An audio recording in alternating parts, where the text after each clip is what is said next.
Paix et joie, bien-aimés amis de Jésus. Alors, ce matin, je suis vraiment dans la joie du Seigneur d'être là pour passer ce temps de prière avec toi. Alors, bien-aimés, ce matin, nous sommes rassemblés au nom du Père et du Fils et du Saint-Esprit. Amen. Alors, bien-aimés, ce matin, le Seigneur nous a fait la grâce. Le Seigneur t'a fait la grâce. Le Seigneur m'a fait la grâce. Et ce matin, mon cœur est débordant de joie. De ce que je peux parler. Je peux entendre, je peux voir. Je peux faire des mouvements avec ma main. Je peux marcher. Et ce matin, Papa Yahvé m'a réveillé. Ce matin, Papa Yahvé t'a réveillé. Et je crois que c'est le signe du renouvellement de sa bonté dans notre vie. C'est le signe que Dieu n'a pas encore fini avec moi. C'est le signe que Dieu n'a pas encore fini avec toi. C'est le signe de la manifestation de son amour pour nous. Alors, quel que soit le lieu où tu es, je voudrais que tu sois connecté à Jésus. Et que tu commences à dire merci au Seigneur ce matin. Peu importe l'état de ton cœur. Peu importe ce que tu vis actuellement. Mais je voudrais que tu vives pleinement ce moment. Comme si c'était le dernier moment de prière de ta vie. Sur terre. Je voudrais que ce matin, tu déposes tout simplement ce que tu as comme souci au pied du trône de la grâce. Et que tu commences à dire merci au Seigneur. Seigneur, merci parce que tu m'as réveillé. Je te remercie ce matin, Seigneur, pour tous mes frères et sœurs du renouveau charismatique. Seigneur, et pour toutes ces personnes, Seigneur, qui prient avec nous les matins. Seigneur, je te dis merci infiniment pour leur vie, Papa. Merci parce que tu es le Dieu de sainteté. Merci parce que tu es le Dieu de louange. Merci parce qu'aucun Dieu n'est comme toi. Aucun Dieu n'est comparable à toi, Seigneur. Personne ne peut t'égaler. C'était même pas évident pour moi de se réveiller ce matin. Ce n'était pas une évidence. Mais durant la nuit, Seigneur Jésus, tu as veillé sur mon âme. Tu m'as caché dans ton manteau et tu m'as pris entre tes mains. C'est pourquoi, Seigneur, je lève la voix vers toi pour te célébrer. Je lève la voix vers toi pour te dire que tu es le Dieu de puissance. Je lève la voix vers toi pour te dire que tu es le Dieu incomparable. Seigneur, que ton nom soit élevé. Est-ce que quelqu'un peut élever le nom de Jésus ce matin? Est-ce que tu peux élever le nom de Jésus ce matin? Est-ce que tu peux dire à Jésus, tu es ma force?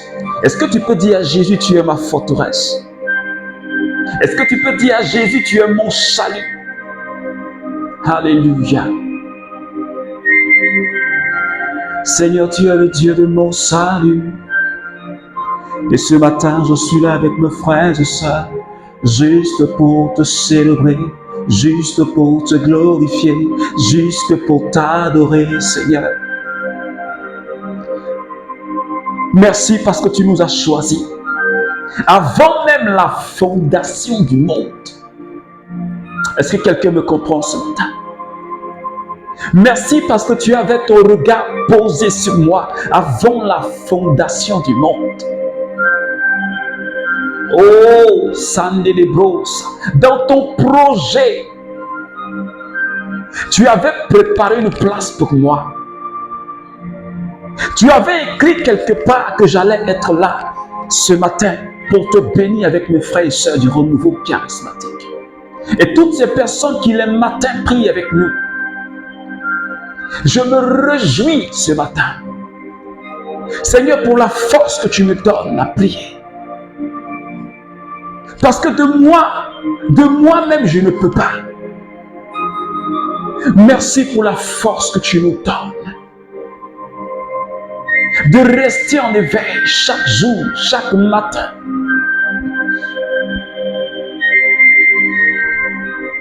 Est-ce que, bien-aimé, ce matin, tu peux continuer à célébrer ton Dieu? Est-ce que tu peux continuer à dire à Jésus, tu es le maître de ma vie? Parce que sans toi, ma vie n'a aucun sens. Sans toi, je ne peux rien faire. Alléluia. Il y a une prophétie sur ma vie. Oui, elle s'accomplira. Il y a une prophétie sur ta vie. Cette prophétie, elle ne te manquera pas. Cette prophétie, elle ne te ratera pas. Et j'attendrai jusque son accomplissement dans ma vie. Parce que je sais, Jésus, que tu es le Dieu, quand tu dis, tu accomplis. Jésus, quand je sais que tu es le Dieu, quand tu annonces, ta main l'accomplit, Seigneur. Et ce matin, je voudrais te dire encore merci. Parce que tu es le Dieu des miracles. Parce que tu es le Dieu qui réalise sa parole. Seigneur, ta parole ne retourne pas à toi sans avoir accompli ce pourquoi tu l'as annoncé. Et ce matin, bien-aimé, je voudrais que tu commences à parler à l'Esprit de Dieu.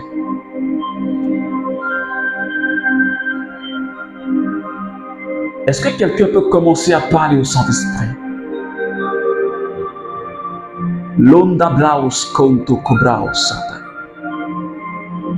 Je veux juste que tu parles à cette merveilleuse personne de la très sainte Trinité, l'Esprit de Dieu. La Bible dit que nous sommes le temple, là où il habite. Nous sommes la maison de Dieu. Et je voudrais ce matin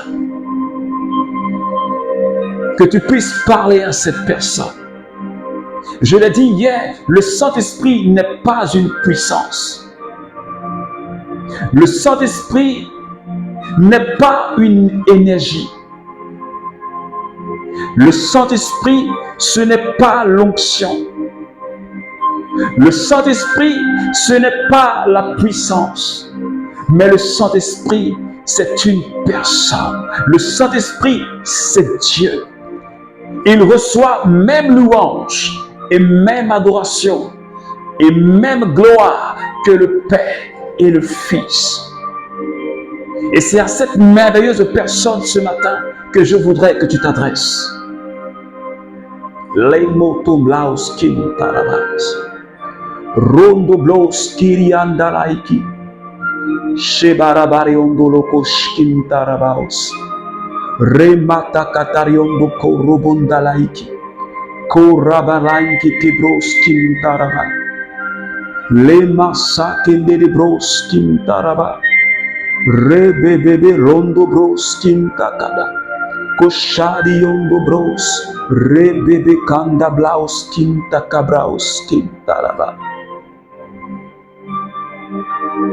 Saint-Esprit, ce matin, je voudrais te dire merci.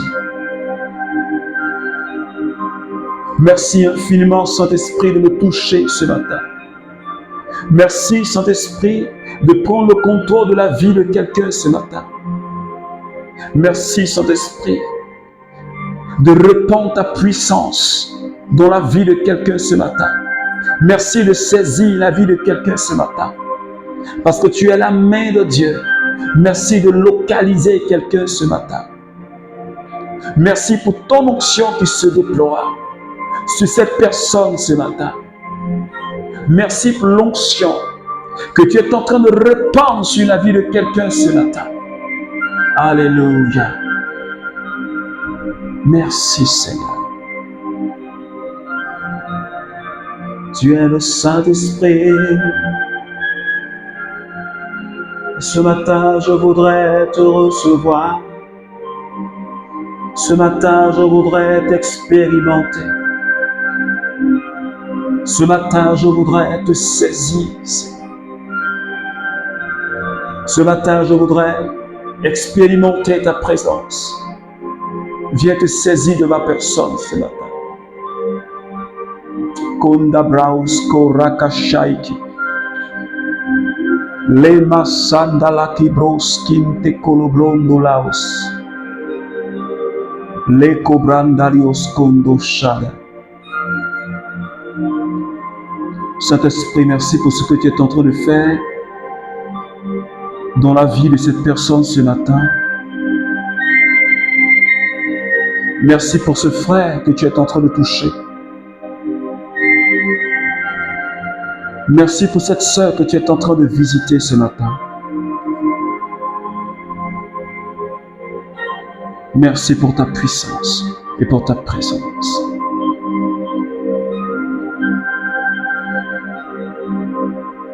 Aujourd'hui même, le Seigneur te remettra entre ma main. Je te frapperai et je te décapiterai. Aujourd'hui même, je donnerai les cadavres de l'armée philistine aux oiseaux du ciel et aux animaux de la terre. Et toute la terre saura qu'il y a un Dieu pour Israël. Alléluia. Les mots sont kandali kondake shebreos kontarianda. Londo blasa kalaki brondo koshike. Lekola kabranda liondo blos kintalaba. Lo sheminalayandebos. Kora kariandalaiki. Cobra sakite ke brondo lo cobre. Le mola katikata. Brondo lo koshkindiri bosko. Brandali andalaiki. Londalaka. Shibolo kotikata mabre. Londi breus kondaka shikete bro londo braus katabalaki. Alors bien aimé, cette parole-là, je sais que tu connais sa provenance. 1 Samuel 17, les versets 45 au verset 46. Et cette parole, elle vient de celui que tu connais, David. Le petit David. Durant son combat avec le géant Goliath. Alors, bien aimé, depuis le début de cette semaine, nous sommes dans un cheminement avec le Saint-Esprit. Et l'apôtre Paul, il nous a dit quelque chose d'important. Et qui est pour nous une voie à suivre. Saint Paul dit,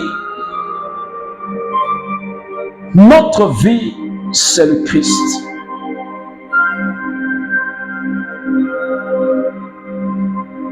Il dit, ce n'est plus moi qui vis, mais c'est le Christ qui vit en moi. Et le Seigneur, en cette semaine, il nous donne de comprendre que si réellement nous vivons de Christ, toi et moi, nous devons aller au large. Si toi et moi, nous voulons faire l'expérience de la gloire de Dieu, nous devons dépasser les limites. Et hier, notre père Abraham nous a donné un bel exemple. Parce que quand Dieu lui a dit de quitter ta parenté, Abraham n'est pas passé par 1000 chemins. Il n'a pas demandé à Dieu, donne-moi une feuille de route. Il ne s'est pas non plus plaint. Il n'a pas récriminé contre Dieu. Mais comme il avait la pleine connaissance de ce que Dieu est, il savait celui qui lui a dit, pars de ta parenté. Alors, Abraham a quitté son pays vers le lieu où Dieu lui a indiqué. Et la Bible dit qu'il était là, dans ce lieu, sans savoir qu'il était dans ce lieu, à Canaan. Mais il est parti avec la foi. Il regardait les choses avec les yeux de la foi. Car Dieu lui a dit, je ferai de toi le père d'une multitude. Je rendrai ton nom grand. Et le Seigneur nous a fait comprendre depuis hier que si nous voulons réellement que notre nom soit grand, si nous voulons expérimenter comme Abraham une multitude de bénédictions, ou j'allais même dire une surabondance, nous devons aller au large. Nous devons quitter. Nous devons aller au-delà du désert. Et ce matin, bien-aimés, la vie de David, le petit David, sa vie m'impressionne. Oui, sa vie m'impressionne. Parce que David, il a quitté un confort. Est-ce que quelqu'un me suit? David, berger de son état, il était un petit berger, il gardait le troupeau de son père. Et dans ce pâturage-là, il a fait une multitude d'expériences. Parce que David a vaincu ours et lions quand il venait s'en prendre aux brebis. Mais dans ce confort-là, personne ne savait qui était David. Même quand il venait dire ça à ses frères et à son père, personne ne croyait que David était capable de vaincre un lion et puis un ours. Personne ne pouvait croire parce que c'était le tout petit. On ne pouvait pas le croire. Il était dans ce confort.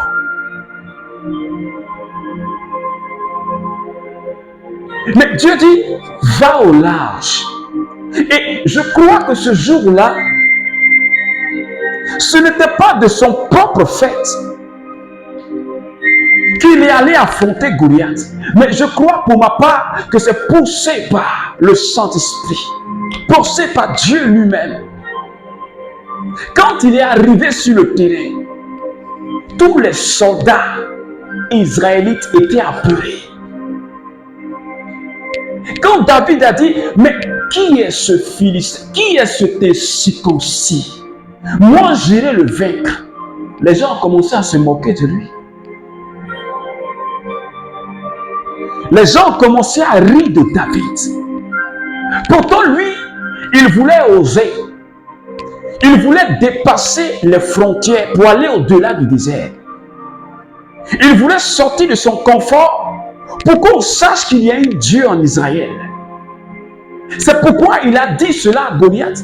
Il dit, je donnerai les cadavres des soldats philistins aux oiseaux du ciel. Et si vous saurez qu'il y a un Dieu en Israël. Ouais. Et je m'en rends compte que David connaissait déjà Dieu. Puisque c'était lui qui lui donnait la capacité de vaincre lions et ours. Là où il était dans sa petite bergerie. Mais il a quitté ce confort. Parce qu'il voulait voir autre chose. Il voulait affronter d'autres défis, d'autres challenges. Et montrer au peuple d'Israël, montrer aux soldats d'Israël qu'ils ont un Dieu. Mais pourquoi est-ce qu'ils ont peur? Ce matin, Dieu parle à quelqu'un. Peut-être comme les soldats, tu as peur. Parce que ce jour-là, personne ne voulait aller au-devant même de Goliath. Quand Goliath lance le défi, les soldats tremblent.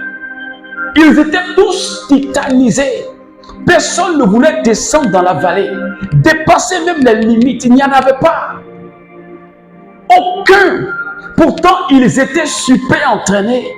David, lui, ne connaissait pas l'armée. Il n'avait aucune formation. Mais son appui, c'était Dieu. Son soutien, c'était Dieu.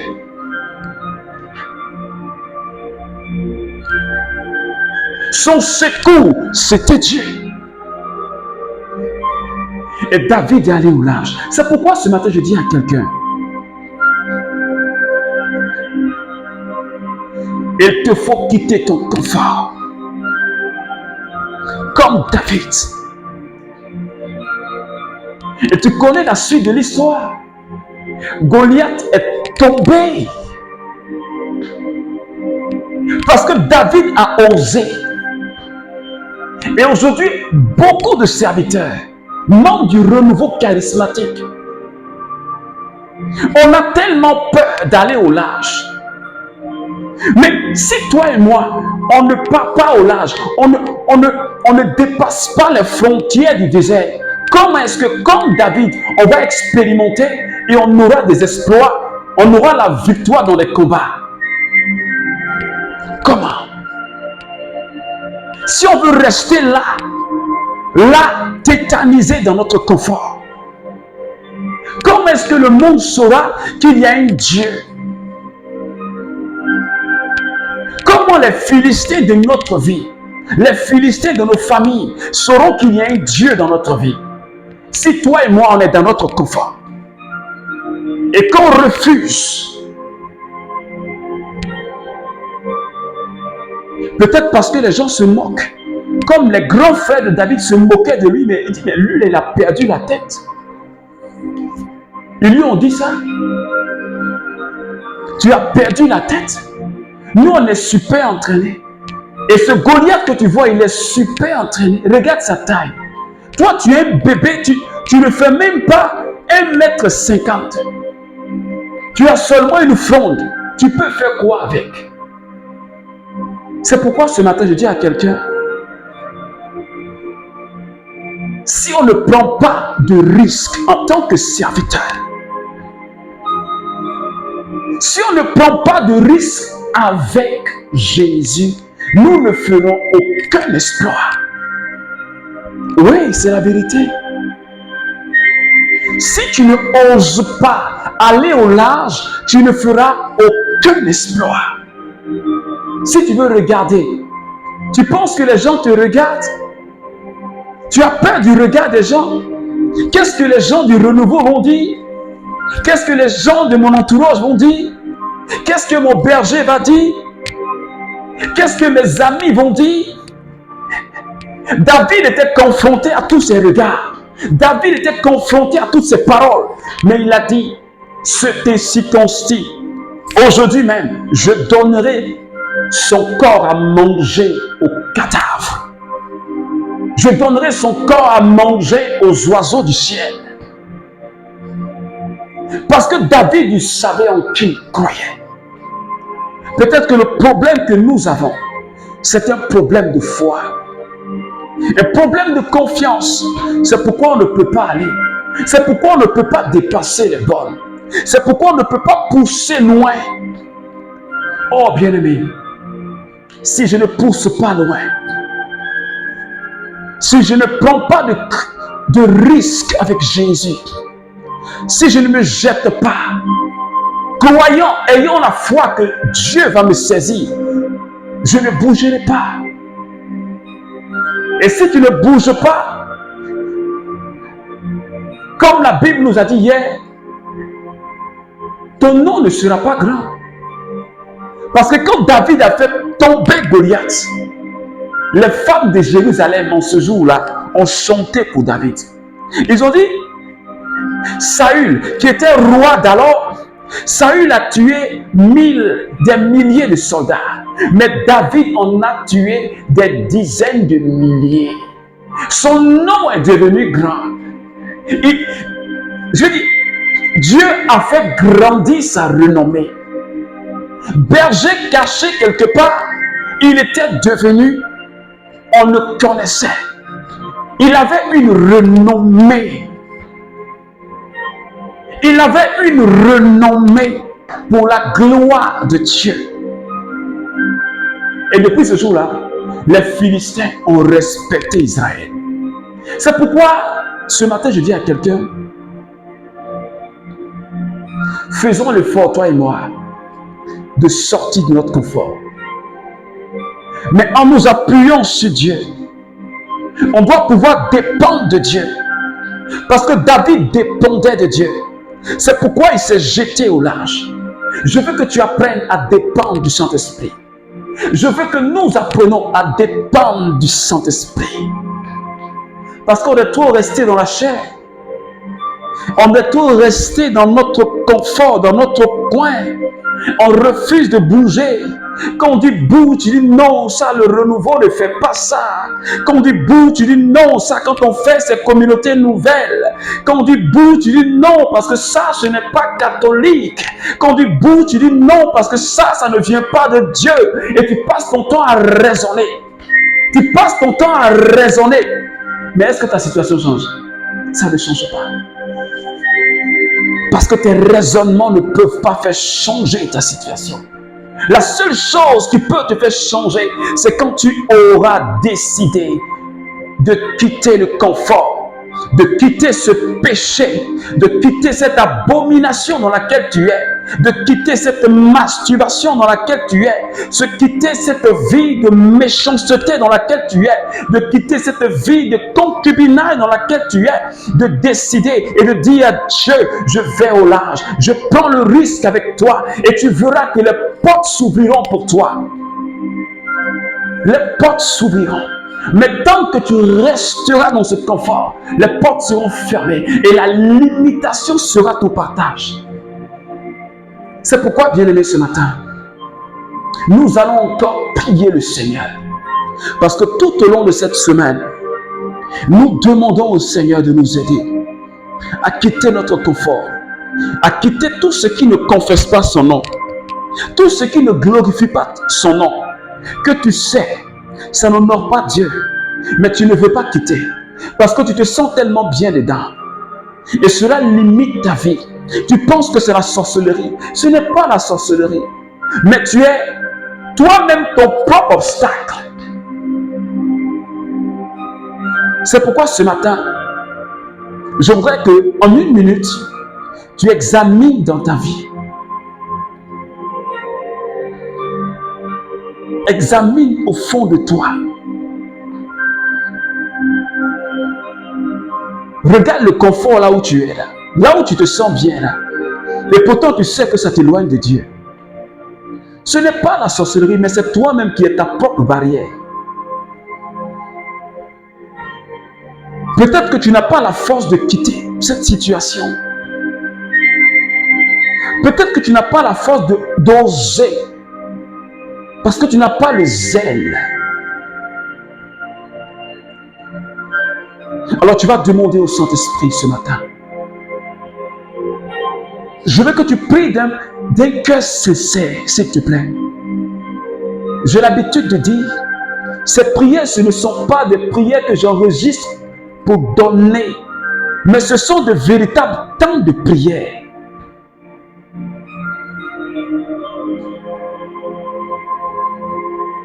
Demande au Saint-Esprit, bien-aimé. Peut-être que tu n'as pas la force.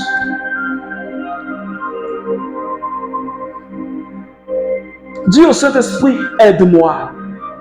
Donne-moi la force de quitter. Donne-moi la force de quitter. Donne-moi la force de partir.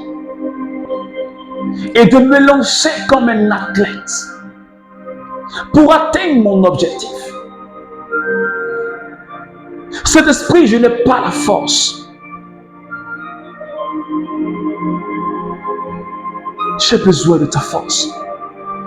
Tous mes frères et sœurs du renouveau ont besoin de ta force. Tous les membres des ministères du renouveau ont besoin de ta force. Et toutes ces personnes qui prient avec nous les matins, Seigneur, nous avons besoin de toi.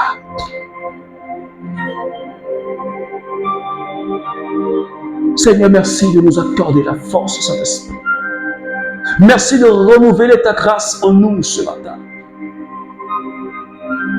Merci, Saint-Esprit, de bénir cette journée de ce jeudi. Merci de bénir notre aller et de bénir notre retour. Nous te soumettons tous les chemins par lesquels nous allons passer et tous les véhicules que nous allons emprunter. Nous te soumettons, nous te consacrons cette journée de travail. Seigneur, bénis ce que nous allons faire, ce que nous allons toucher, Seigneur. Merci infiniment pour ta grâce ce matin. Merci pour ta force ce matin. Merci, Seigneur. Alors, bien-aimé, que la grâce et que la paix de notre Seigneur Jésus demeure avec toi. Que Dieu bénisse ton jeudi, qu'il t'accorde la force de quitter. Je t'invite, bien-aimé, à partager ce temps de prière. Si cela t'a fait du bien, il faut partager. Ça pourra aider quelqu'un aussi à prier. Je profite pour t'inviter ce vendredi. Et d'ailleurs, tous les vendredis, à partir de 20h00 GMT, on se donne rendez-vous sur notre page Facebook, le Cénacle de Paul Lacroix. Tous les vendredis à 20h, ça sera un temps d'intercession. Alors pour ce faire, je t'invite à nous envoyer tes intentions sur WhatsApp. Alors abonne-toi à notre page Facebook et envoie-nous tes intentions. Et connecte-toi tous les vendredis à partir de ce vendredi 13, à partir de 20h, pour que nous puissions prier et porter devant le Seigneur nos intentions. Et comme la Bible dit, celui qui demande, il reçoit. Alors que Dieu te bénisse, au nom du Père, et du Fils, et du Saint-Esprit. Amen.